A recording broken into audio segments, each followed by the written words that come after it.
And I'll tell you, ChatGPT and Grok were unbelievably useful as research assistants. So they're about as smart as high-end undergraduates. They lie a lot, and you have to corner them like mad to get them to provide you with information that's valid. What have you found them lying about? Oh, they make up references that don't exist. So, for example, for ChatGPT, about a quarter of the academic references it produces for you don't exist. What? Yeah. Well, it doesn't know. Like, it will produce a reference for you that's completely plausible, except that it doesn't exist. So if I ask ChatGPT a question, it'll answer and it'll give me the references because I asked for the references. Right. Then I have to go and look up all the references and read them, first of all, because you're supposed to read the things you refer to. But also, I have to make sure that it's not, wandered off into some hallucinatory pathway. But that'll be taken care of in no time flat, as far as I'm concerned. And Musk has already got plans to do that. So what will the addition of these AI systems mean to us? God. Well, I talked to Elon about this when we had our interview, and it's going to depend to some degree, Joe, on how we train the damn things. So there's this problem called the alignment problem. That's how the engineers describe it, which is how do we know that these AI systems will have human interest in mind? And you think, okay, how do we make machines that have human interests in mind? And then you think, oh, well, we have the same problem with adolescents. How do we ensure that we train our children so that they have their own interests and broad social interests in mind? And the answer always has been that you provide them with a classic religious and humanities education, because that provides an axis of stability around which all other knowledge can be organized. Now, the problem with the large language models at the moment is they're hyper-trained on modern text. And so they're ideologically addled and woke. And so we've been experimenting with training LLMs on a more classic basis. So we trained one on the King James Bible, and we haven't released it because I don't know what to think about it. It's like, you can ask the King James Bible a question. I was like, what the hell does that mean? Right. Well, like, seriously, what does that mean? And before we release it, we also want to make sure that we have it. We've developed the underlying technology properly. Okay, so what's the answer to your question? What AI will do will depend on the intent of the people who design it. Here's a terrifying thing. You tell me what you think about this. Okay.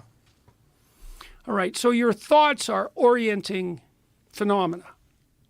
So you think so that you can lay out a pathway to a desired destination.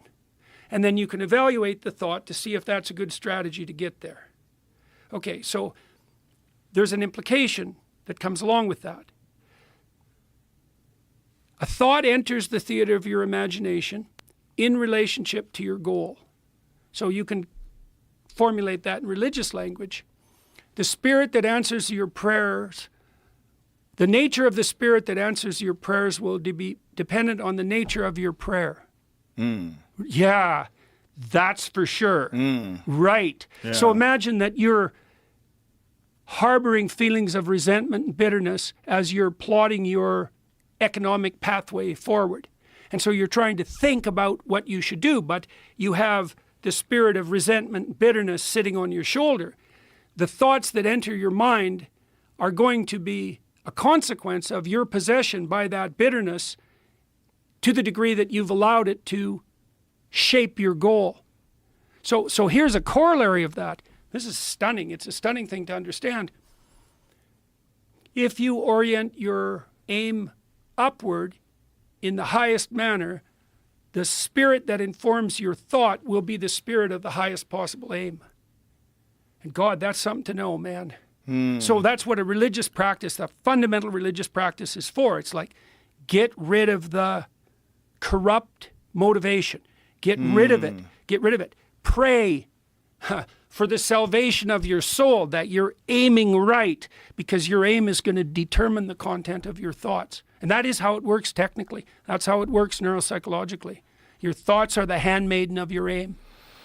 Right, which is why we're always worried about sociopaths, because they never abandoned that corrupt motivation. Yeah, well, they're basically, the best way to think about the narcissists and the hedonists and the histrionic types and the borderlines and the antisocial personalities is that they never matured cortically.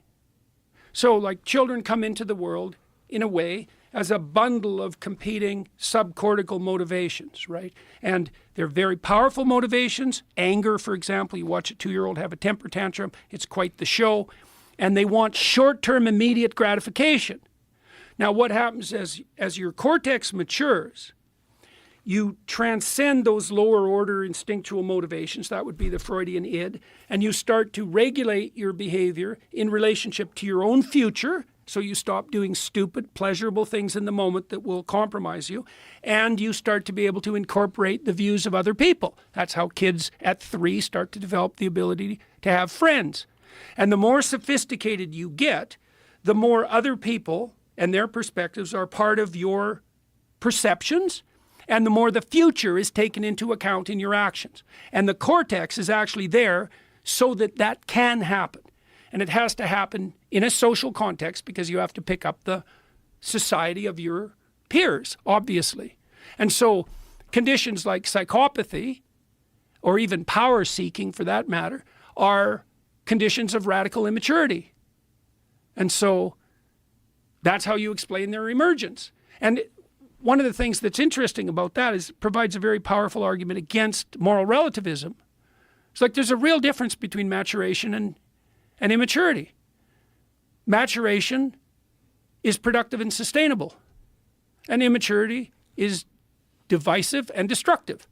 And there's no ifs, ands, or buts about that. Right. And so, see, it's a different view of mental health, because the classic therapist-produced view of mental health is that mental health is sort of inside you. You know, it's in your psyche, it's in your mind.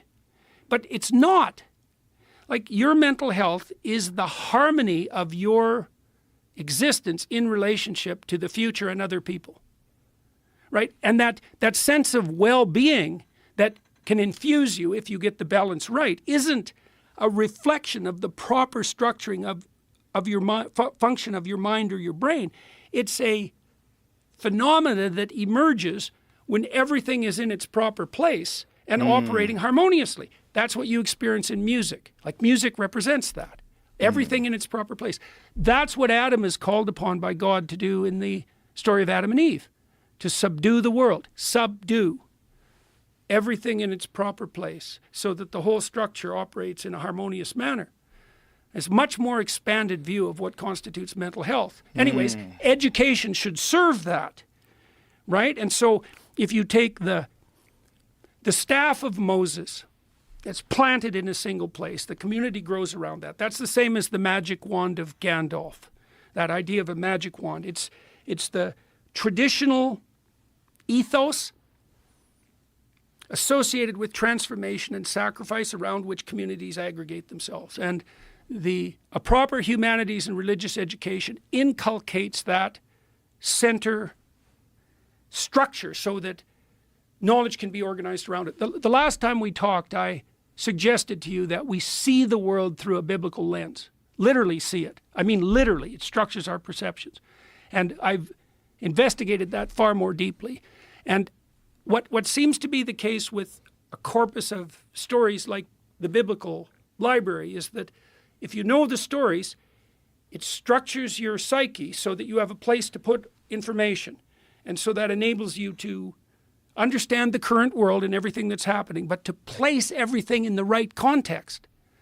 And so the transmission of an unbroken cultural edifice, story-based edifice, is the manner in which you solve the alignment problem, unite your society, integrate your psyche, pursue what's meaningful, and protect yourself from chaos and anxiety.